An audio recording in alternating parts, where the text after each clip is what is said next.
results you want so far from the new year? If not, maybe you are asking the wrong questions. Jeff Laundreville is the author of the book, The Filter, and he's here to get us asking the right questions. Jeff, I know a lot of people do have their New Year's resolutions, right, and maybe they're finding themselves stuck in a rut, and maybe it's because they're asking the wrong questions. Now, right. What do you mean by asking yourself questions?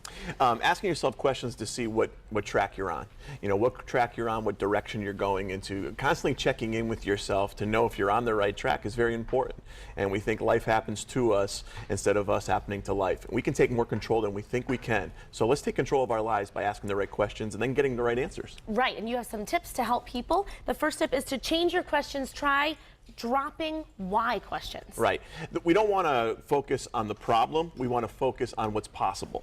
So dropping the why questions is very important because you don't want to self-sabotage yourself. You don't want to say, why am I always late? Why am I not getting any richer? Why am I always poor? That's focusing on the negative. You want to focus on what is possible. So don't get into the whys of self-sabotaging.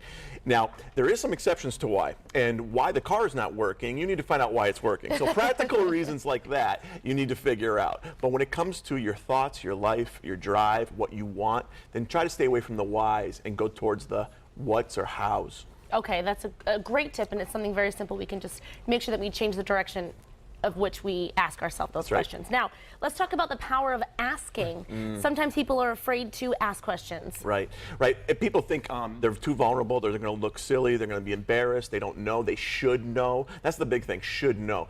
You even mentioned in the last segment before, it was, you know, it's very important to be vulnerable in asking questions, and sometimes just throwing it out there and saying, listen, I don't know anything about cars. So that's not my specialty. So tell me what you think. Just getting it out there.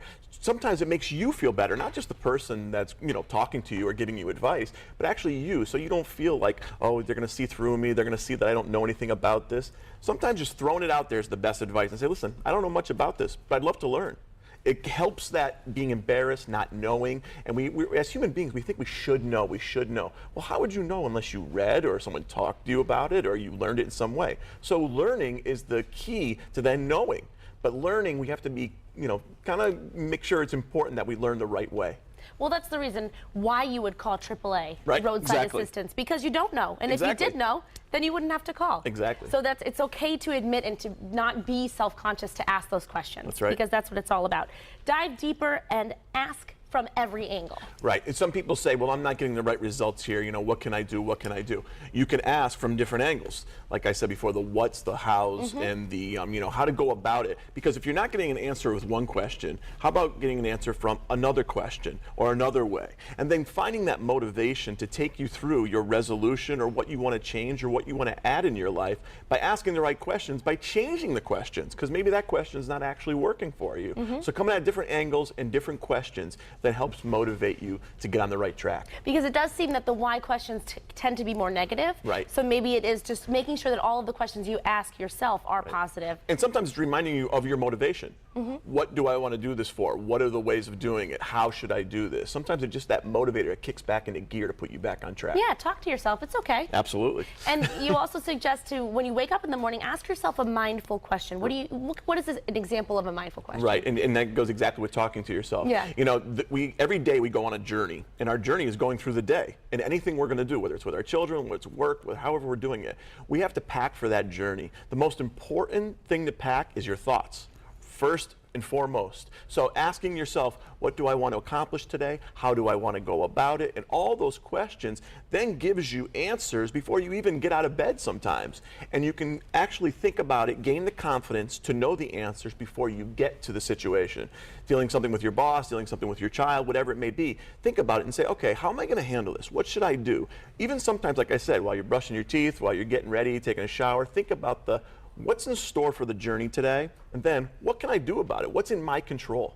So sometimes asking that one question can help you start your day with a clean slate and look at yourself so that you aren't just jumping into negative thoughts. Right. It's so difficult to do that. It's a simple question to ask yourself before you even get out of bed. Exactly. That's great advice, Jeff. And the last tip is to step back when you feel lost, frustrated, or stuck, and check in to see what questions you're asking yourself. So kind of take a step out of yourself and look right? at yourself This in is the probably the mirror. most difficult thing for people. People are great at giving advice, but they're not as good as taking their own advice. And the reason why they do that is they're having a bias with themselves. They have these thoughts, they have this ego that they've been carrying around for so many years they've been alive. So how do you then get around that? Try to give yourself advice, to step outside yourself and say, okay, what would I say to my child? What would I say to my husband or wife? What would I say to a student? Whatever in situation, what advice would I give here? I'm going to do that for myself. And that's sometimes difficult to do. Sometimes writing it down, then reading it out loud. Different tricks, of course. Sometimes seeing it in the mirror, even though you may feel silly. You're actually talking to someone, giving advice instead of looking at yourself. You know, sometimes the answers are right in front of us, but if they're too close, we can't see them, and someone pulls it away, even ourselves, we can say, there they are, see it now. It's so true. It's just like when we watch movies. Why is that person doing that? That's right. And then you may find that the next week you're doing the same thing. So Right. it is true. Take a step outside of yourself and look at yourself as someone that you'd be talking to. So these are great questions that we can now ask ourselves, be That's right. optimistic, and achieve the goals that we want to achieve. Jeff, That's right. thanks so much for being here. Thank It's you. always nice to have you. Thank you so much. And then you can get these tips on our website later on today.